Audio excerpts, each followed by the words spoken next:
तेव्हा न्यायाधीश किमान तुम्हाला विचारेल की यांना तुम्ही का आणलं पुढे। त्यावेळेस तुम्हाला सांगावं लागेल की साहेब सरकारने यांना आश्वासन दिलं, आश्वासन पाळलं नाही म्हणून हे शेतकरी पोलीस स्टेशनच्या बाहेर ठिय्या देत होते। आज सरकार म्हणतंय कटेंगे तो बटेंगे, एक आहे तो सेफ आहे।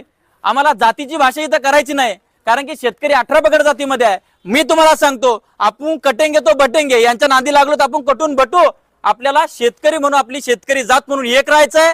राज्याचा अर्थमंत्री काय म्हणतोय की माहिती मागवणं सुरू, आपण कर्ज भरणार का? नाही भरणार। पण तो सोयाबीन निघली, सरकारी खरेदी झाली, त्यापर्यंत MSP वर 20% अनुदानाचा कुठंच विषय नाहीये।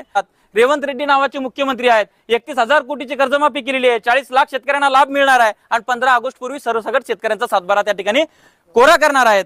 आणि आपल्याला करायला काय प्रॉब्लेम आहे? आणि अजितदादा म्हणतात आता राज्याला अर्थशिस्त लावायची आहे, ती अर्थशिस्त लावत असताना त्यांना स्वतः केलेला कथित 70,000 कोटीचा घोटाळा दिसत नाही का? हा सुद्धा एक प्रश्न उपस्थित मी नाही केलाय, तमाम शेतकऱ्यांनी केलेला आहे।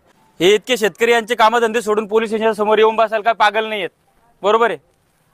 मुळामध्ये विधानसभा निवडणूक झाली 2024ला, त्या विधानसभा निवडणुकीमध्ये जे सध्याचे राज्याचे मुख्यमंत्री आहेत ते तेव्हा भाजप ह्या मुख्य पक्षाचे मुख्य नेते होते, प्रचार प्रमुख होते आणि महायुतीच्या घटक पक्षाचे सुद्धा ते प्रमुख होते। त्यांनी असा शब्द दिला शेतकऱ्यांना की जर आम्ही सत्तेत आलो तर शेतकऱ्यांची सरसगट कर्जमाफी करू। लाडक्या बहिणीचा फेवर होता, महिलांना शेतकऱ्यांना असं वाटलं की या सरकारनं लाडकी बहीण योजना चालू केलेली आहे आणि हेच सरकार आता आपल्याला कर्जमाफी सुद्धा देणार आहे, त्यामुळे दुसरे आणल्यापेक्षा आपण यांनाच परत एकदा संधी देऊ। आणि शेतकऱ्यांनी मोठ्या प्रमाणात मतदान केलं, महायुती निवडून आली। त्याच्यानंतर लगेच महिना दीड महिन्यामध्ये हिवाळी अधिवेशन झालं नागपूरला। त्या अधिवेशनामध्ये अनेक विरोधी आमदारांनी प्रश्न उपस्थित केला की सरकारने शेतकऱ्यांना कर्जमाफीचा शब्द दिला होता, त्याचं काय झालं? त्यावेळेस मुख्यमंत्र्यांनी विधानसभेमध्ये निवेदन केलं। मुख्यमंत्री महोदय असं म्हणाले की आमची मानसिकता आहे, शेतकरी आमचा आहे आणि आम्हाला शेतकऱ्याला त्या ठिकाणी कर्जमाफी द्यायची आहे। त्यानंतर हिवाळी अधिवेशन त्यांनी असं काढून घेतलं। त्यानंतर आम्ही सगळ्यांनी सांगत राहिलो की बाबा सरकार देणार आहे, अशा पद्धतीच्या घोषणा या अर्थसंकल्पीय अधिवेशनात होत असतात, त्यासाठी तरतूद होत असते। आणि सातत्यानं जे सत्ताधारी नेते आहेत किंवा सत्तेच्या बाजूला असलेले शेतकरी नेते आहेत हे शेतकऱ्यांना सांगत राहिले की सरकार कर्जमाफी करणार आहे, सरकार कर्जमाफी करणार आहे। आपण बघतो सततची नापिकी असेल, नुकसान भरपाई असेल, आसमानी संकट असेल आणि सरकारच्या धोरणामुळे न मिळणाऱ्या भावाचं संकट असेल, याच्यातून शेतकरी पळून निघालेला आहे आणि तो आजकालचा नाही तर अनेक वर्षापासूनचा आहे। आणि त्याला तुम्ही 17ची कर्जमाफी केली, त्याच्यामध्ये अनेक शेतकरी वंचित राहिलेत। अनेक बँकांनी शेतकऱ्यांच्या परस्पर पुनर्गठन केल्यामुळे त्यांचे फाईल किंवा त्यांचे नाव सरकारकडे पाठवलेच नाही, त्याच्यामुळे ते कर्जमाफी देऊ शकले नाही। 2019ची सुद्धा कर्जमाफी झाली, ती सुद्धा अर्धवट झालेली आहे। आणि आता अर्थसंकल्पीय अधिवेशनाची शेतकरी खूप आशेने वाट बघत होता। 10 तारखेला राज्याचे उपमुख्यमंत्री आणि अर्थमंत्री यांनी अर्थसंकल्प सादर केला। त्या अर्थसंकल्पामध्ये मला दुर्दैवानं सांगावंसं वाटतं की मागच्या वर्षीचा अर्थसंकल्प बघा आणि या वर्षीचा अर्थसंकल्प बघा, 88,000 करोड रुपयाचा नदीजोड प्रकल्प त्याच्यामध्ये मागच्या वर्षीचा या वर्षी घेतलेला आहे। 7-8 हजार करोडचा नार पार गिरणा असेल, अशा वेगवेगळ्या घोषणा ज्या मागचे जे ते यावर्षी घेतलेल्या आहेत। मुळामध्ये या केंद्रीय अर्थसंकल्प असो, राज्याचा अर्थसंकल्प असो, याचा ऑडिट झालं पाहिजे। किती यांनी घोषणा केल्यात, त्याच्यापैकी किती पूर्ण झाल्यात, किती निधी खर्च झाला हे बघणं गरजेचं आहे। परंतु त्याच्यावर कुठलंही काही सुतोवाच नाहीये, कोणीही समोर येतंय, कुठलीही घोषणा करतंय, बोलतंय आणि निघून जातंय, परंतु शेतकऱ्याचा जीव याच्यामध्ये जातो आहे। 10 तारखेला अर्थसंकल्प सादर झाला, त्या अर्थसंकल्पामध्ये कर्जमाफीचा कस सुद्धा अर्थमंत्र्यांनी काढला नाही। त्याच्यानंतर प्रचंड रोष निर्माण झाला। तो रोष निर्माण झाल्यानंतर अर्थमंत्री अजितदादांना एका आमदारानं ते लाडक्या बहिणीचं निवेदन करत होत्या विधानसभेमध्ये, त्यावेळेस त्यांना हलका प्रश्न विचारला, दादा कर्जमाफीबद्दल बोला।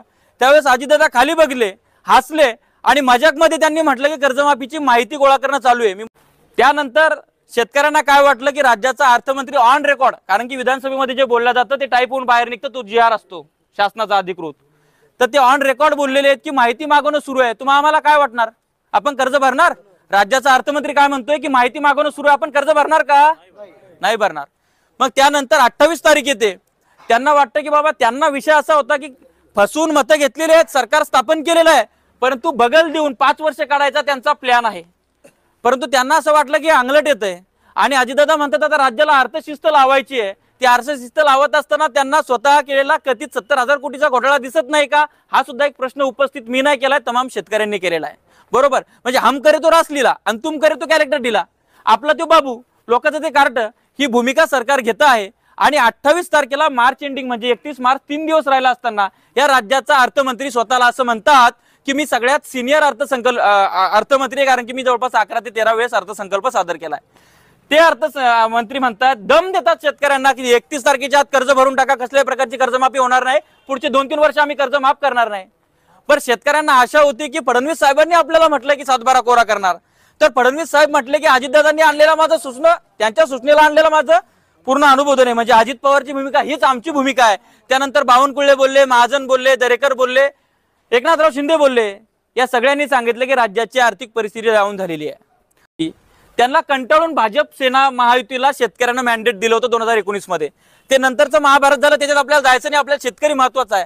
पण आज शेतकऱ्यांचं म्हणणं आहे की ज्या अजितदादांनी आम्हाला पोळलं, ज्या अजितदादांनी आम्हाला चटके दिले, त्याच अजितदादाच्या हातात तुम्ही आज राज्याची तिजोरी दिली आहे आणि तेच अजितदादा आम्हाला दम देत आहेत. आणि तो दम दिल्यामुळं शेतकरी आत्महत्या करतायत.